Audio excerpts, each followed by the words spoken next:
আসসালামু আলাইকুম। আশা করি আপনারা সবাই ভালো আছেন। শুক্রবার মার্কেট বন্ধ। পুঁজিবাজার সংক্রান্ত কিছু তথ্য নিয়ে কথা বলতে চাচ্ছি। আশা করি ভিডিওটা শুনবেন, ভালো লাগলে শেয়ার করবেন। প্রথমে আসি অর্থ মন্ত্রণালয়ের তদন্ত কমিটি গঠন করা হয়েছে ১০ সদস্য বিশিষ্ট। আমি মনে করি বাংলাদেশের প্রশাসনিক লেভেল থেকে সর্বোচ্চ এটা একটা সিদ্ধান্ত। আমি যদি প্রধান উপদেষ্টা এবং আ অর্থ উপদেষ্টাকে বলি, আ অবশ্যই অর্থ উপদেষ্টা এবং প্রধান উপদেষ্টা এই বিষয়টা জানেন। তা না হলে এই কমিটি গঠন করা সম্ভব ছিল না। কি কারণে ছিল না? কারণ এটা সরকার পুরোপুরি এই ব্যাপারটা জানে।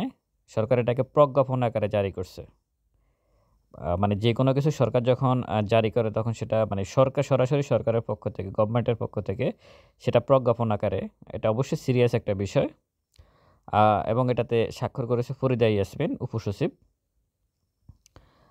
পুঁজিবাজারের উন্নয়নে মানে কি পদক্ষেপ নেওয়া যায়, এজন্য এই তদন্ত কমিটি গঠন করা হয়েছে। যদি এটা লোক দেখানো না হয়, তাহলে এটাকে আমি অনেক মানে খুবই ভালো একটা পজিটিভ দিক হিসেবে দেখব।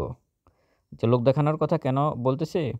গত ২-৩ দিন আগে ডিএসইর সামনে মোটামুটি অনেক বিনিয়োগকারীর উপস্থিতিতে একটা সমাবেশ হয়েছে এবং এখানে বিভিন্ন দলের রাজনৈতিক নেতৃবৃন্দ উপস্থিত ছিলেন। যদি এটাকে মানে এটাকে ধামাচাপা দেওয়ার জন্য যদি তদন্ত কমিটি হয়, তাহলে এটা মানে যে লাউ সে কদু। আমাদের গ্রামের একটা প্রবাদ আছে। মানে যা হবার তাই হবে। কিন্তু যদি সত্যিকার অর্থে আন্তরিকতার সহিত এটা করা হয় তাহলে সেটা অবশ্যই পজিটিভ দিক। তবে আমার কাছে মনে হচ্ছে আন্তরিকতার সহিত করা হচ্ছে এটা। এটা কেন করা হচ্ছে আমি সে ব্যাপারে একটু কথা বলব। এখানে রাজনীতির একটা ব্যাপার আছে। সেটা আসতেছি। আচ্ছা যাই হোক এই কমিটিতে যারা থাকবে ১০ সদস্য বিশিষ্ট কমিটিতে সেটা হচ্ছে এনবিআর বাংলাদেশ রাজস্ব উন্নয়ন আ মানে বোর্ড এনবিআর যারা রাজস্ব আহরণ করে। এনবিআর এর প্রতিনিধি, তারপর হচ্ছে বাংলাদেশ ব্যাংকের প্রতিনিধি, সিকিউরিটি অ্যাক্সেস কমিশনের প্রতিনিধি। এই এনবিআর এবং বাংলাদেশ ব্যাংকে এখানে মানে উপসচিবের নিচের কেউ এই তদন্ত কমিটিতে থাকবে না। মানে উপসচিব পর্যায়ের কেউ হতে হবে। এটা অবশ্যই ভালো। মানে একেবারে টপ পজিশনের লোকজনে থাকবে এখানে।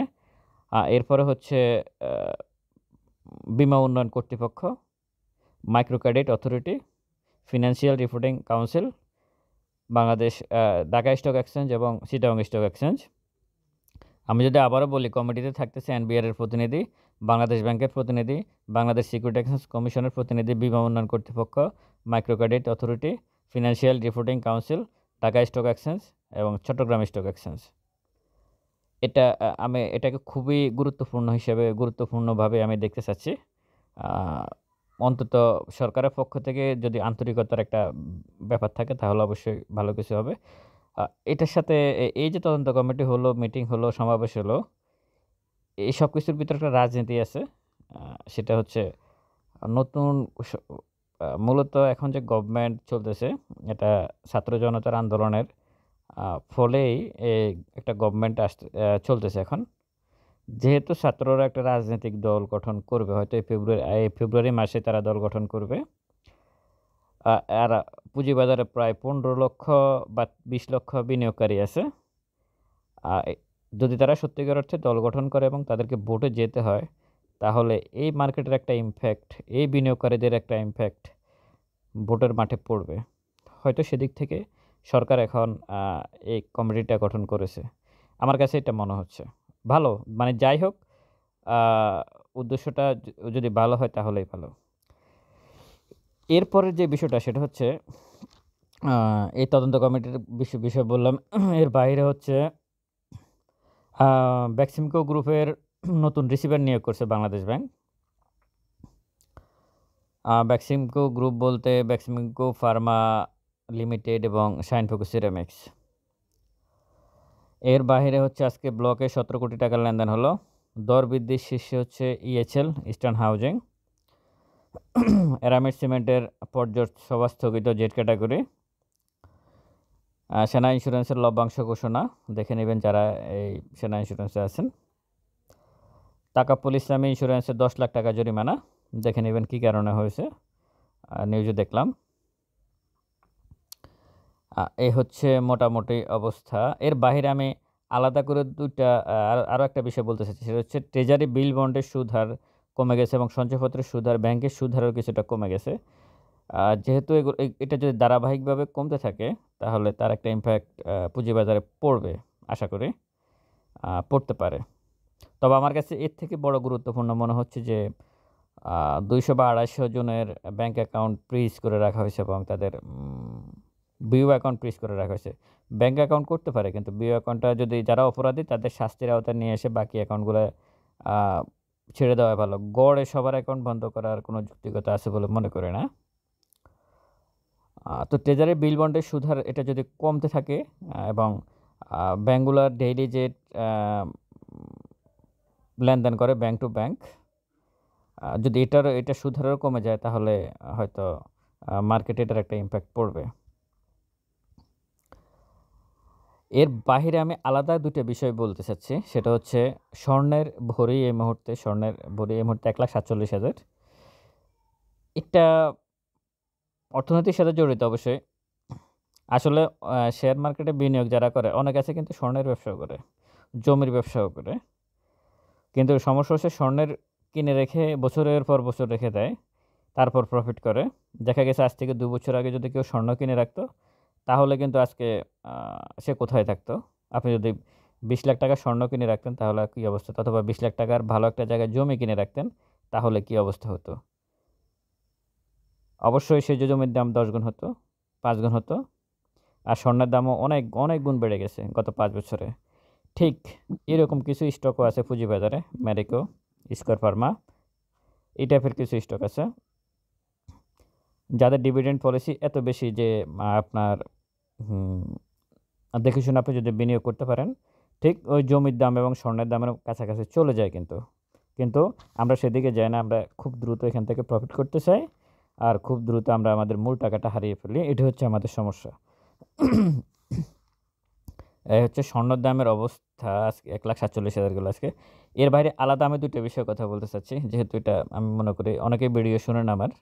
এটা বলা উচিত। সেটা হচ্ছে প্রাথমিকে যে ৬,৫৩১ জনকে নিয়োগ দেওয়া হয়েছিল, এটা কিন্তু বাতিল হয়ে গেছে। হয়তো আপনারা যারা ভিডিও শোনেন তাদের এটা হচ্ছে চট্টগ্রাম বিভাগ আর সম্ভবত উত্তরাঞ্চল খুলনা বিভাগের যে অঞ্চলটা ওটা। চট্টগ্রাম বিভাগটাও বাতিল হয়ে গেছে। আর হচ্ছে ইদানিং আমি দেখতেছি এ ব্যাপারে আপনাদেরকে সতর্ক করার জন্য কথাটা বলতেছি। সেটা হচ্ছে আপনাদের এলাকায় বা বিভিন্ন এলাকা থেকে দেখবেন রাশিয়াতে লোক যাচ্ছে ইদানিং। ভিসা দিচ্ছে রাশিয়ান লোক যাচ্ছে।